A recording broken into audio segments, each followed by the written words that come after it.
மற்றும் விஜய் தேவர்கொண்டா இவங்களோட திருமண வரவேற்பு நிகழ்ச்சி பார்த்தீங்கன்னா நேத்து ஹைதராபாத்ல உள்ள தாஜ் கிருஷ்ணா ஹோட்டல்ல ரொம்பவுமே பிரம்மாண்டமா நடைபெற்றுச்சு. இந்த நிகழ்ச்சியில சினிமா மற்றும் அரசியல் சார்ந்த பல பிரபலங்கள் கலந்து கொண்டாங்க. முக்கியமா நடிகர் கார்த்தி, சரத்குமார், சிரஞ்சீவி, நாகார்ஜுனா, அல்லு அர்ஜுன், ராம் சரண் உள்ளிட்ட பல நடிகர் நடிகைகள் கலந்து கொண்டாங்க.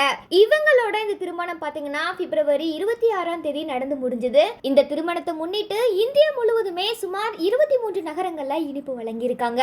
அது மட்டுமல்லாம 16 முக்கிய கோயில்கள்ல அன்னதானமும் வழங்கப்பட்டுச்சு. இதை தொடர்ந்து வரவேற்பு நிகழ்ச்சிக்கு முன்னதாவே ஹைதராபாத்ல உள்ள அவங்களோட ரசிகர்களை சந்திச்சு விஜய் மற்றும் ராஷ்மிகாவே அவங்களுக்கு உணவு பரிமாறி அவங்களோட சேர்ந்து மதிய உணவையும் சாப்பிட்டாங்க. அது மட்டுமல்லாம பொருளாதாரத்துல தங்கிய 100 மாணவர்களோட உயர்கல்வி செலவையும் அவங்களே ஏத்துக்கிறதாவும் சொல்லியிருக்காங்க. விஜய் மற்றும் ராஷ்மிகா இவங்களோட திருமணத்துக்கு செய்த செலவு தொகையில ஒரு பகுதியை இவங்க சமூக நலனுக்காக பயன்படுத்தி இருக்காங்க. இந்த ஒரு விஷயம் ரசிகர்களிடையே பெரும் நெகிழ்ச்சியை ஏற்படுத்தி இருக்கு. இந்த ஒரு விஷயத்துக்காக ரசிகர்கள் பலருமே அவங்களுக்கு வாழ்த்துக்களையுமே தெரிவிச்சிட்டு வராங்க. இவங்களோட வரவேற்பு நிகழ்ச்சியை தொடர்ந்து ராஷ்மிகா கர்நாடகா கூர்க் பகுதியை சேர்ந்தவங்க அப்படின்றதுனால அங்குள்ள குலதெய்வம் கோயில வழிபாடு செஞ்சு உறவினர்களுக்கு ஒரு பாரம்பரிய கொடுகு விருந்து அளிக்கவும் திட்டமிட்டிருக்காங்க.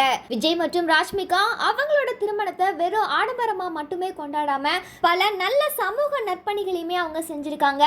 இது குறித்து உங்களோட கருத்துக்களை மறக்காம கமெண்ட் செக்ஷன்ல பதிவு பண்ணுங்க.